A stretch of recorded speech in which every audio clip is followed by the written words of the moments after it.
Bismillahirrahmanirrahim. Assalamualaikum warahmatullahi wabarakatuh, tuan-tuan dan puan-puan. Nama saya Muhammad Tajuddin Muhammad Rasdi, dan pada YouTube ini saya nak bercakap tentang satu tajuk, iaitu bahaya taksub kepada parti agama. Jadi di sini saya nak sebutkan beberapa perkara tentang bahayanya kalau kita secara membuta-tuli, secara bulat-bulat percaya kepada seseorang personaliti agama ataupun pertubuhan-pertubuhan agama tanpa kita merujuk kepada apa yang dikatakan budaya ilmu, budaya keikhlasan dan sebagainya, maka kita jatuh kepada dosa dan bahaya taksub kepada seseorang atau sesuatu parti. Jadi makna taksub ni adalah kita percaya habis-habis lah. Kita macam seolah-olahnya tak perlu kita nak soal, tak perlu kita nak ragu-ragu. Kita kena total yakin macam tu. Tak payah kita nak usul periksa dan sebagainya. Ini amat membahaya sekali, tuan-tuan. Dalam praktis saya, sebagai ahli akademik dan juga sebagai seorang Muslim, saya mengira bahawa orang-orang yang memberi ilmu sebagai seseorang yang baik, tetapi saya tidaklah taksub sehingga kan saya tidak melihat kepada pandangan-pandangan yang berbeza dengan seseorang tersebut, dan juga saya berhati-hati melihat sama ada tokoh-tokoh politik seperti Hadi Awang, seperti Anwar Ibrahim, seperti Dr. Mahathir Mohamad, seperti Tun Dr. Ismail, semua-semua ni adalah pemimpin kita, tetapi kita tak boleh taksub dengan mereka secara personality. Sama juga kalau kita bersama kumpulan ABIM ke, Ikram ke, ISMA ke, PAS dan sebagainya, kita tak boleh taksub dengan pertubuhan-pertubuhan tersebut. Kita kena mengikut secara kritis. Kritis maknanya kita menilai dan juga menerima dan menilai semula, dan pada suatu hari mungkin kita menentang. Seperti saya dulu menyokong Parti Islam Malaysia, tetapi saya tidak taksub, sehingga suatu ketika saya melihat mereka ini tidak lagi mengikut landasan Islam yang sebenar, yang mana saya fahami. Jadi saya tidak menyokong. Seperti juga satu ketika saya mengundi UMNO di bawah Tun Mahathir dan Anwar Ibrahim. Tapi apabila dilihat bahawa Tun Mahathir membuat perkara yang biadab dan yang cukup memualkan terhadap Datuk Seri Anwar Ibrahim dalam kes memenjarakan beliau, maka saya sudah tidak lagi menyokong UMNO. Jadi beginilah kita sepatutnya hidup, tuan-tuan. Jangan taksub. Kalau kita nak sokong mana-mana parti, tak ada masalah, silakan, dalam demokrasi. Tetapi ingat, jangan taksub. Baik. Yang pertama, kalau kita belajar agama, tuan-tuan, kita semua belajar agama dengan ikhlas dan dengan niat yang sebetulnya. Bukan kita belajar agama untuk mendapatkan harta, itu bukan niat ikhlas. Bukan kita belajar agama untuk mendapat nama. Bukan kita belajar agama untuk dapat jawatan. Bukan juga kita belajar agama untuk kita jadi menteri besar atau Perdana Menteri dan sebagainya. Jadi kalau kita belajar agama, biar niat ikhlas. Parti politik, niat dia agak beza. Sebab niat dia adalah lebih daripada mesti nak mendapatkan kuasa dalam apa cara sekalipun. Ini yang menjadi bahaya. Niat dia adalah untuk mendapatkan kuasa wang, kuasa politik, kuasa pemerintahan. Jadi ini satu benda yang kita kena hati-hati. Dan kalau kita lihat hadis-hadis berkenaan dengan niat, dikatakan bahawa amalan kita akan dinilai mengikut niat kita. Jadi kalau amalan kita katakanlah hanya untuk menjadi menteri besar, maka tidak diterima oleh Allah. Dan dikatakan dalam satu hadis, kalau niat kita hijrah untuk kita kahwin dengan seorang wanita, yang tu je lah yang kita dapat.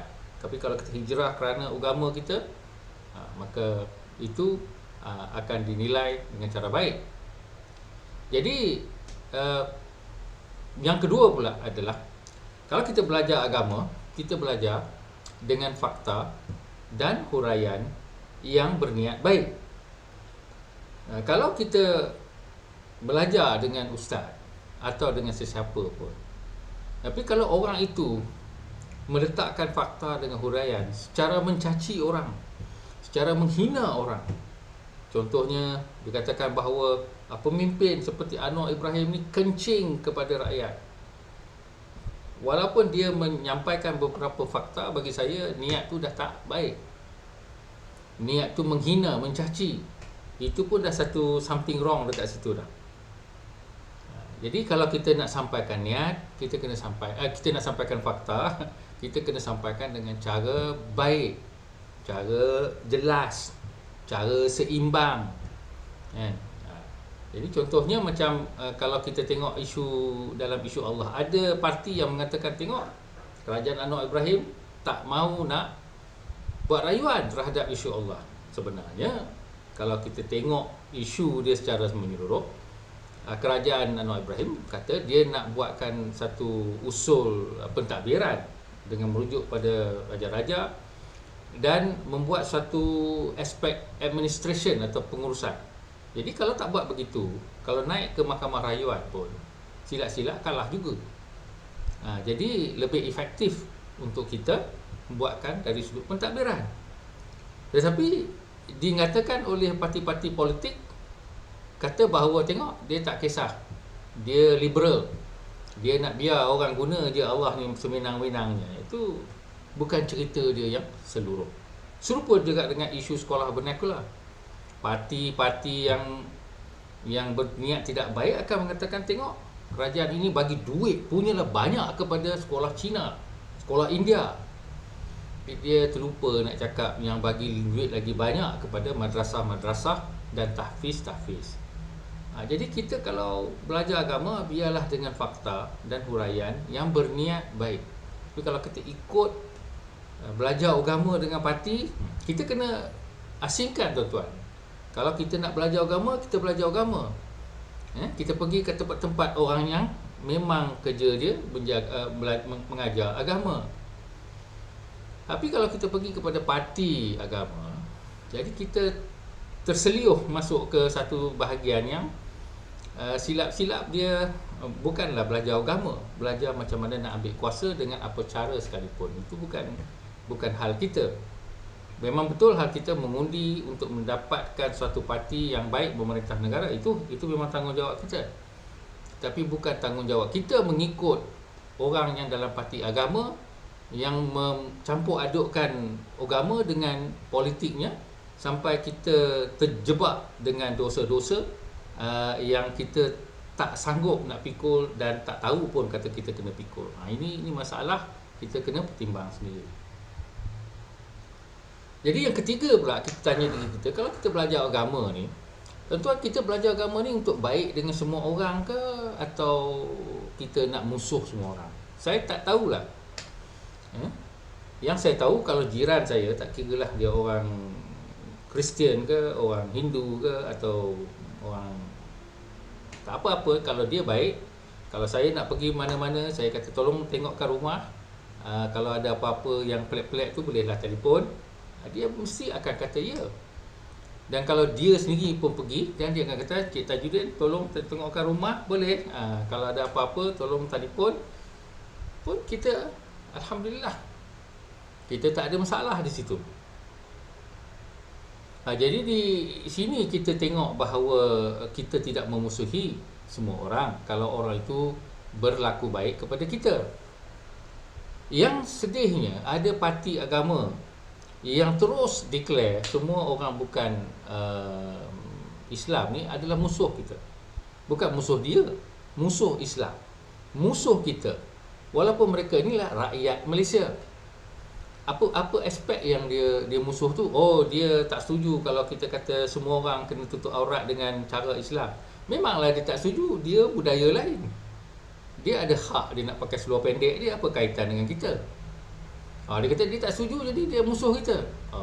Saya susahlah kalau macam tu. Kalau kita nak pergi belajar luar negeri, duduk negara orang, contohnya banyak orang Islam sekarang duduk dekat UK, duduk dekat Amerika.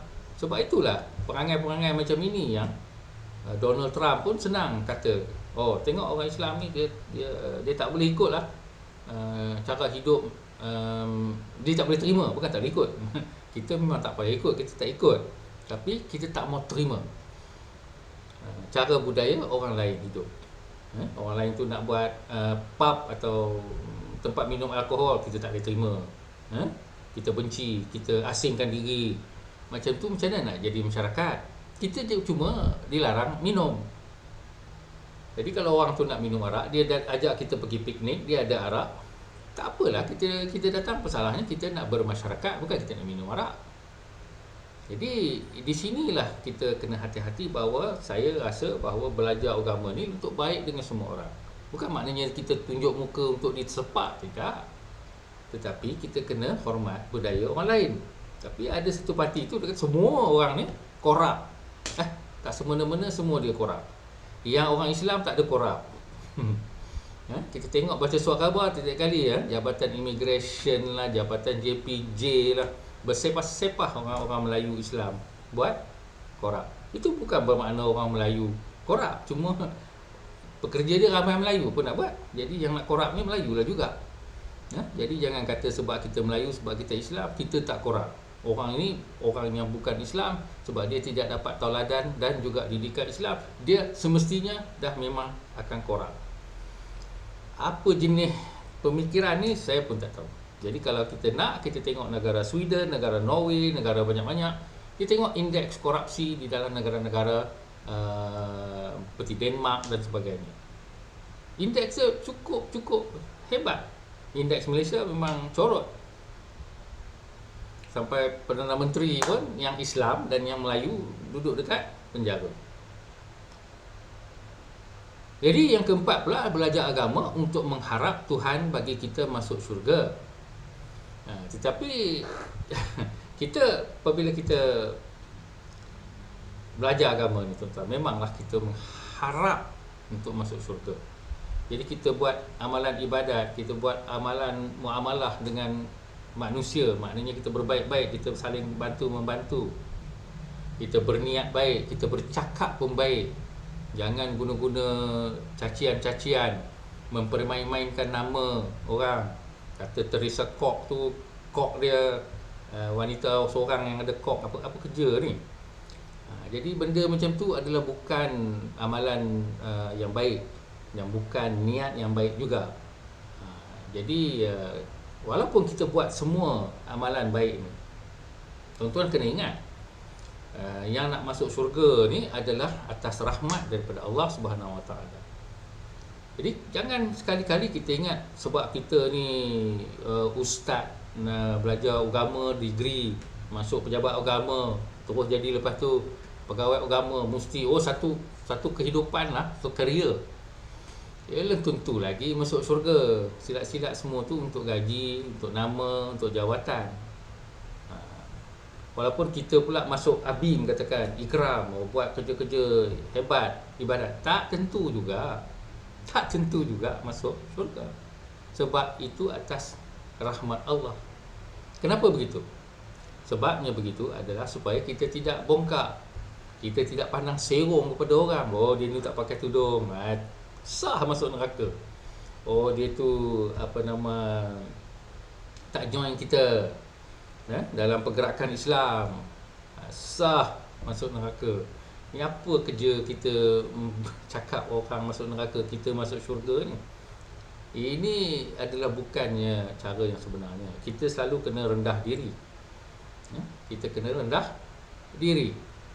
Kalau kita anggap kita ni dah sah masuk syurga, maka kita tak payah buat amalan lain lah. Satu, kita tak payah muhasabah diri. Kita ingat semua yang kita buat betul. Wahal muhasabah diri ini kena sentiasa, setiap hari selagi kita ada nyawa. Sampai ke kita nak akhir nyawa kita pun kita kena muhasabah. Kalau tidak, sekali kita kata okey, aku dah cukup ilmu, cukup ibadat, cukup ini, cukup itu, maka senanglah aku nak masuk syurga. Itu saya rasa keadaan yang cukup bahaya. Sebab kita kena tahu bahawa Allah tu sajalah yang memberi rahmat untuk sesiapa yang dia nak masuk syurga. Tapi ada juga parti agama yang kata kalau ikut dia, jadi tiket tu dah boleh sah lah kalau nak masuk syurga ke dan sebagainya. Kadang-kadang dia tak cakap macam tu, kita pula yang menganggap macam tu. Itu satu hal juga. Wah, kita ni join dengan parti yang memang memperjuangkan agama, sudah tentulah Tuhan akan sayang kita. Ya, mungkin Tuhan sayang, tapi nak masuk syurga tak masuk syurga tu belum tentu lagi. Rasulullah kata dalam sebuah hadis, seseorang itu akan memperlaku seperti ahli syurga sehingga tinggal terjengkal di antara dia dan syurga, tetapi dia buat sesuatu maka dia masuk neraka. Sama juga seorang tu nampak macam dia tu ahli neraka, tetapi sehingga terjengkal dia dengan neraka, tetapi dia berbuat sesuatu maka dia masuk syurga.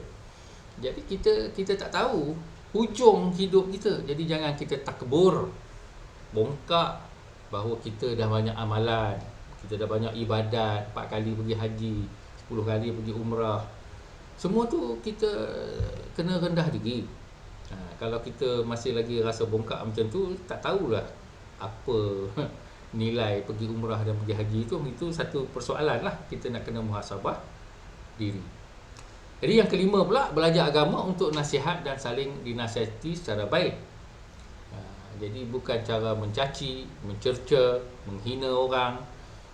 Jadi ini satu benda yang saya memang amalkan bila saya tengok orang tu suka mencaci, mencerca, menghina dengan cara seolah-olahnya dia seorang sajalah yang baik.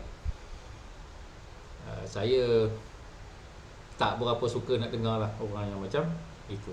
Sebab saya tak mau terbabit di dalam orang kata apa, dosa-dosa yang dilemparkan dengan secara sikap saja, tuan-tuan. Kadang-kadang kita nak niat baik, tapi cara kita cakap pun ada makna juga. Cara kita buat penyampaian tu. Bayangkanlah kalau kita menyampaikan sesuatu kepada isteri kita, anak kita dengan cara yang tak betul, tak sedap didengar, maka rosak juga hubungan kita antara isteri dan anak. Jadi kita kena jaga bencana lisan seperti yang dicakapkan oleh Ihya Ulumuddin. Cara kita bercakap, walaupun cakap benar, tetapi cakap tu biarlah dengan nada dan juga dengan cara yang baik. Di akhir sekali saya nak sebutkan bahawa di akhirat nanti, saya selalu ingatkan tuan-tuan, semua kita akan berdiri sendiri secara individu. Walaupun di dalam dunia kita bergerak sebagai parti, walaupun di dunia kita bergerak sebagai jemaah, sebagai masyarakat, sebagai satu gabungan, alhamdulillah, tetapi bila kita berdiri seorang-seorang saja. Kita tak boleh berdiri secara okey semua orang parti PAS masuk syurga, semua yang parti DAP masuk neraka, yang Muslim. Dia tak macam tu. Dia bukan macam tu. Dia tengok seorang-seorang. Jadi kenapa kamu ikut walaupun kamu tahu benda tu salah? Kenapa kamu ikut atas dasar taksub? Kamu tak usul periksa, tak muhasabah diri. Ni semua adalah atas diri sendiri.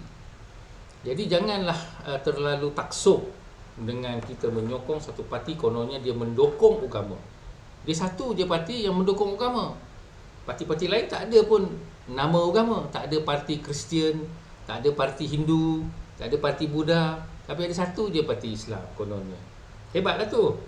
Jadi sudah tentulah dia betul. Ya ke? Tengok perangai dulu. Tengok adab dulu. Tengok efisiensi kerja dulu. Asyik beli Mercedes, asyik bagi bonus sendiri. Ini bukan nilai-nilai orang Islam yang baik, tuan-tuan. Asyik mencaci orang, kata orang lain semua musuh. Sebab apa? Tak ikut dia.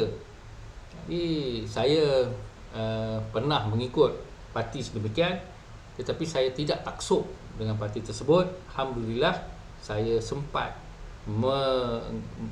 mengedepikan diri saya daripada parti tersebut. Dan kini saya harap tuan-tuan, kalau kita ikut agama Islam tu, biarlah dengan cara niat yang ikhlas dan hati terbuka, supaya kita selamatlah, insya-Allah, sampai ke hujung hidup kita.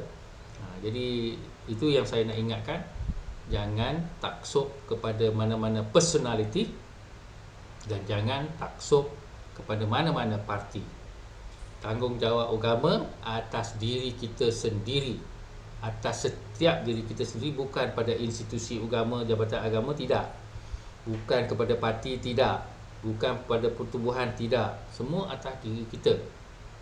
Macam mana kita ikut parti atau pertubuhan atau institusi, semua kita akan bertanggungjawab di akhirat, seorang-seorang individu.